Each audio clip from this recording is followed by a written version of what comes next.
A very good evening to you and welcome to Rwanda Television News with me, Sam Kalisa. And I'm Fiona Babazi. Of course, now let us begin this edition of the news by informing you that President Paul Kagame chaired a cabinet meeting on Monday that, among other things, reviewed existing measures to fight the spread of COVID-19. The last such meeting took place on the 5th of May, and it was decided that the measures that were agreed upon then remain in force until 31st of May. The latest meeting comes after 5 days after COVID-19 vaccinations resumed countrywide, with second dose of AstraZeneca being administered.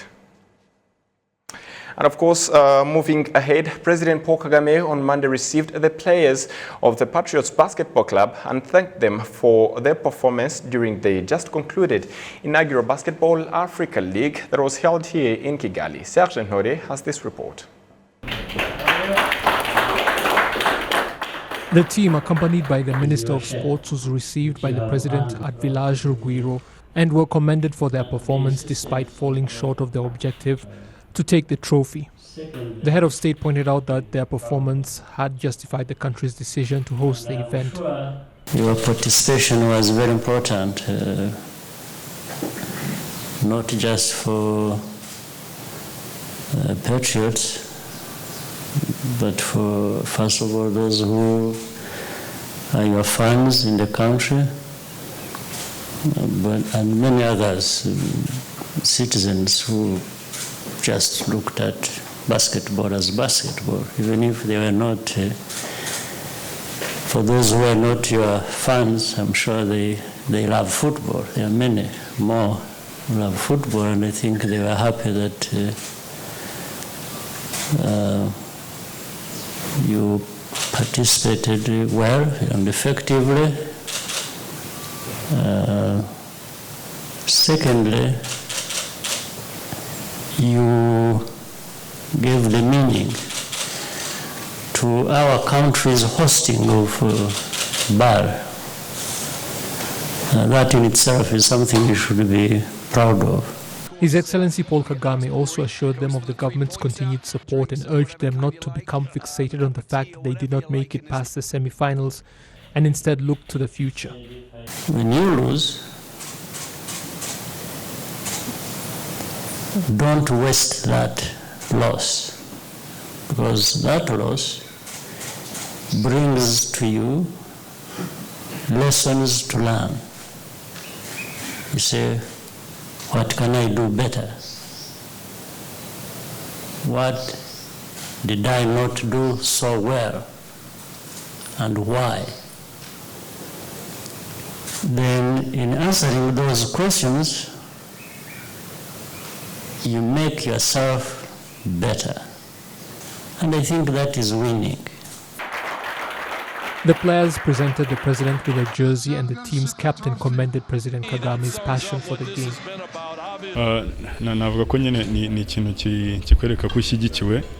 The fact that you are supported in this way pushes you to do more. He sacrifices a little time he has in his busy schedule to come to our games, so we must do our best not to disappoint him. Government officials present also commended the team's performance in the competition.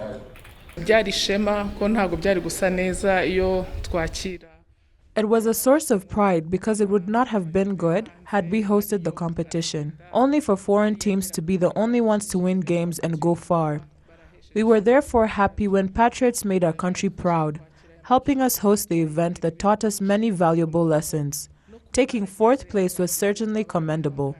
That is why the President of the Republic thanked them for their performance and also gave them advice about future competitions and how they are to represent our country.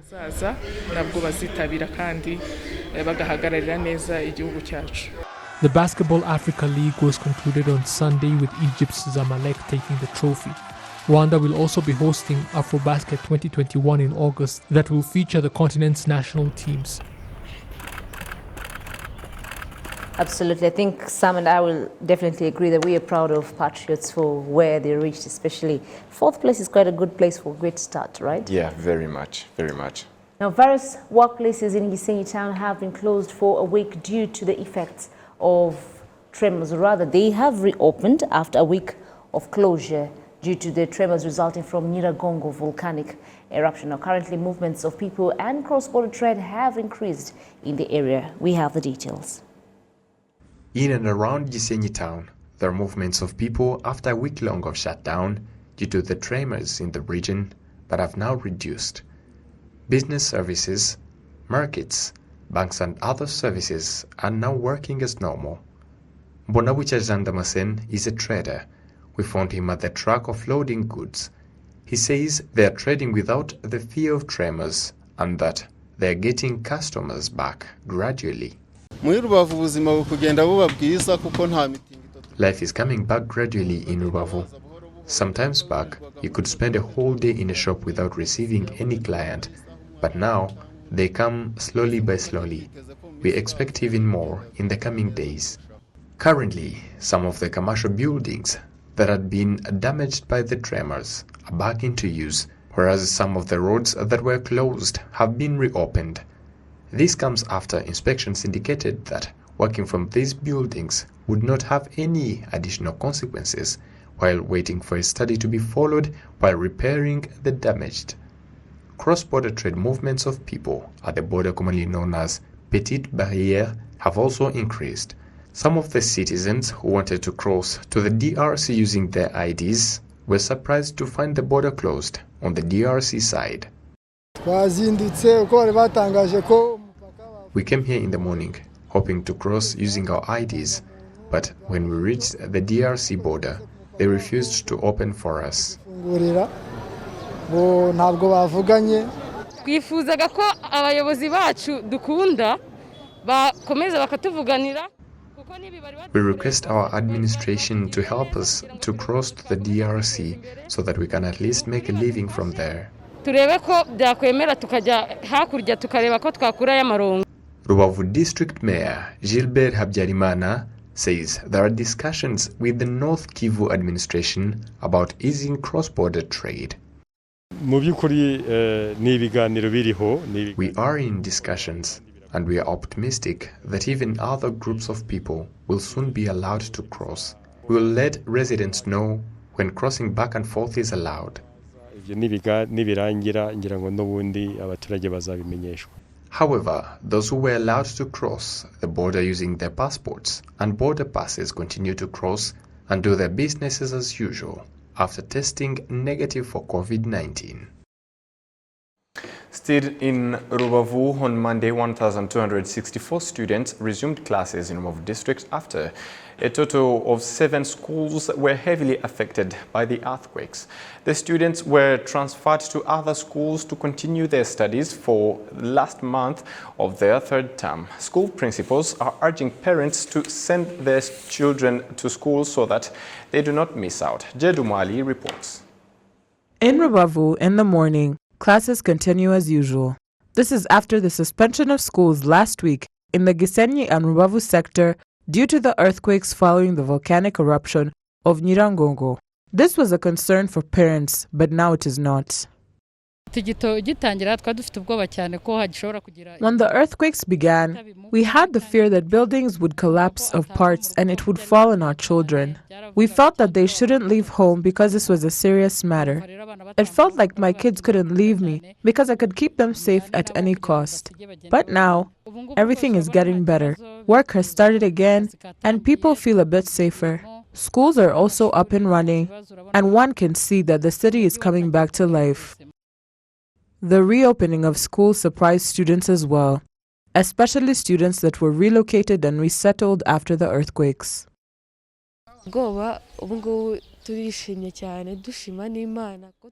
We are extremely grateful, and we'd like to thank God that we were able to return. We did not think we'd be able to return to our studies. As we saw the earthquake stop, we returned to study and we're preparing for exams. We have morale, and we are also grateful that God protected us through this.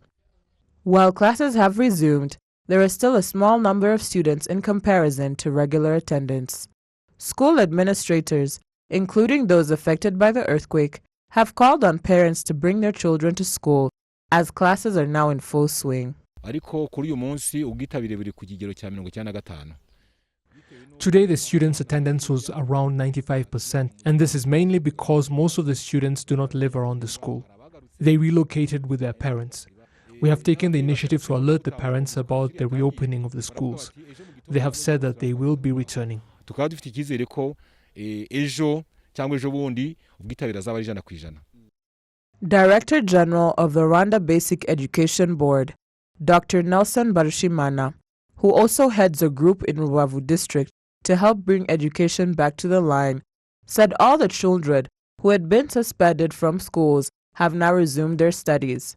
But there are ongoing discussions that could lead to schools in heavily affected areas to be relocated.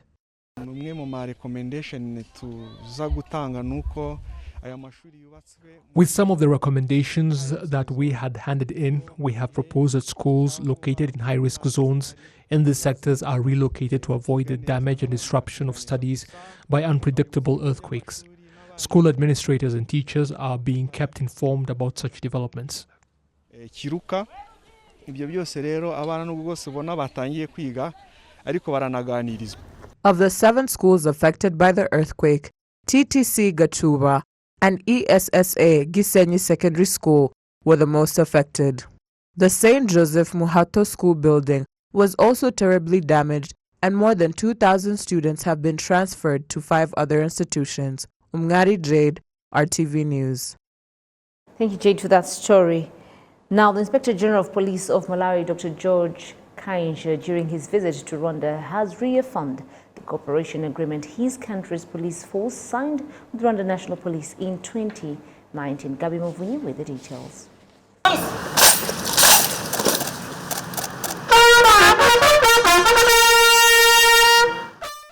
On Monday, the Inspector General of Police for Malawi, Dr. George Kainja, was received at the Rwanda National Police Headquarters by the Inspector General of Police of Rwanda.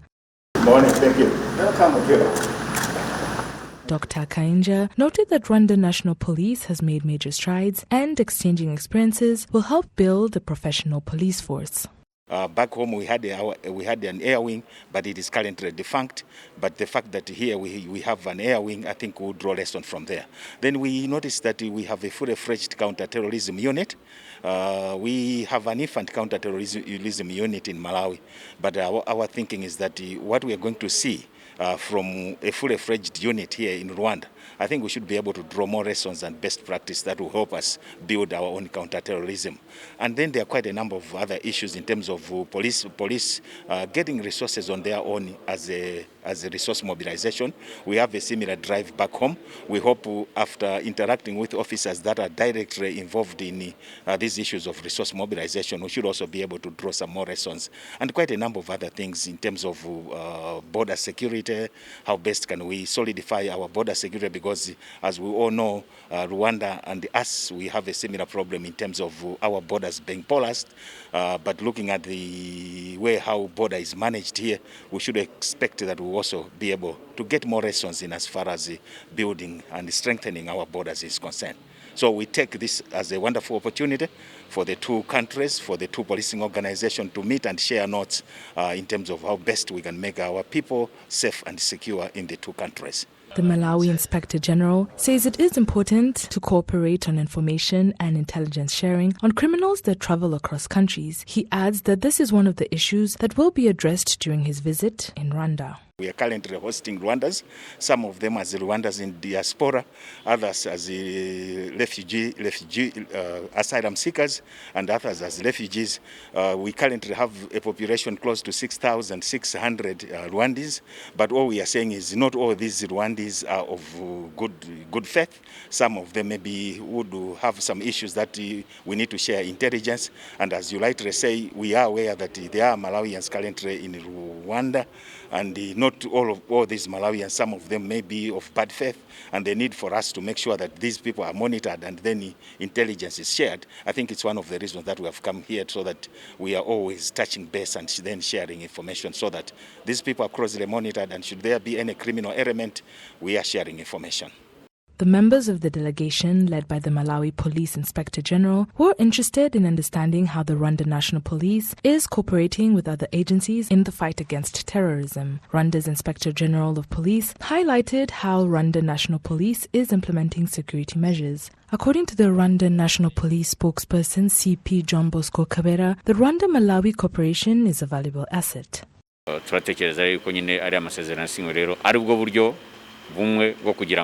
We believe that this is one way the signed agreement can be implemented. As we have had, the Inspector General gave instructions for members of the delegation to work with their Rwandan counterparts to ensure that the terms of the agreement are implemented.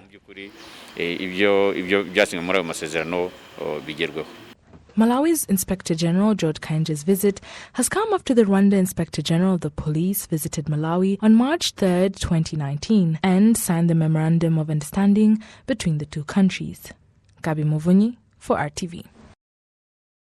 Thank you, Gabi, for that report. Moving ahead, citizens are happy that the new land law reduces requirements for obtaining land documents for plots below 1 hectare. The General Assembly of the Chamber of Deputies has begun to vote on the provisions of the new land draft law, which will replace the existing one enacted in 2013. Martina Avera reports. With regard to the emphatic lease for residential and commercial area given to citizens and foreigners acquiring land through private means, the lease period will be increased not more than 99 years compared to the current 20 and 30 years respectively. For Rwandan, the lease period will be extended without having to apply for it. The law also provides for a written notice of 90 days instead of 15 working days, which was in the ordinary law, to enable the state to terminate the emphatic lease agreement if the leases fail to comply with the obligations contained in the lease agreement. Uwera Kayumba Marie Alice, chairperson of the Land, Agriculture, Livestock and Environment Commission, says the new law will eliminate the gaps in the ordinary 2013 law.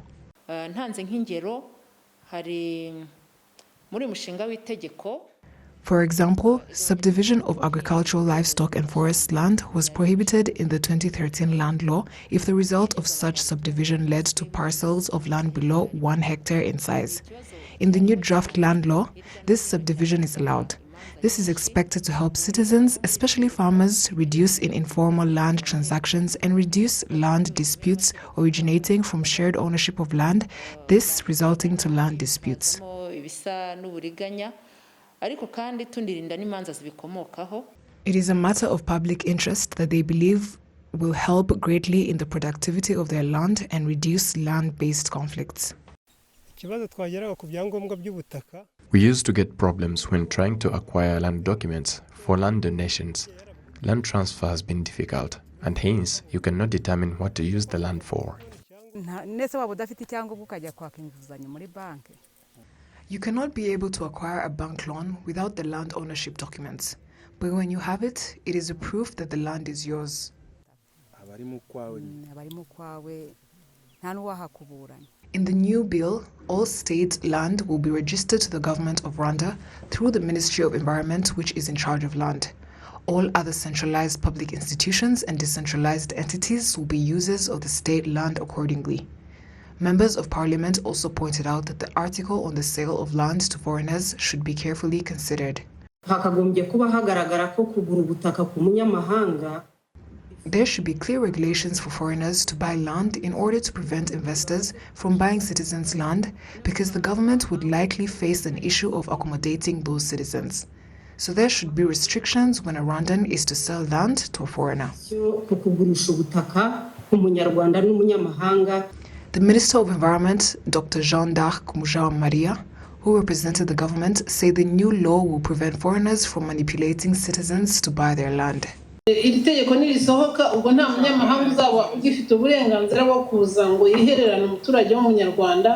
this law is passed, then no foreigner will have the rights to manipulate a Rwandan citizen with money so that they can buy their land.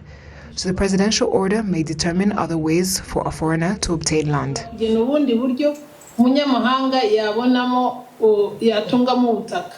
Land management and control over its use at the district and the Kigali city level was the responsibility of the Land Office in accordance with the Land Law of 2013.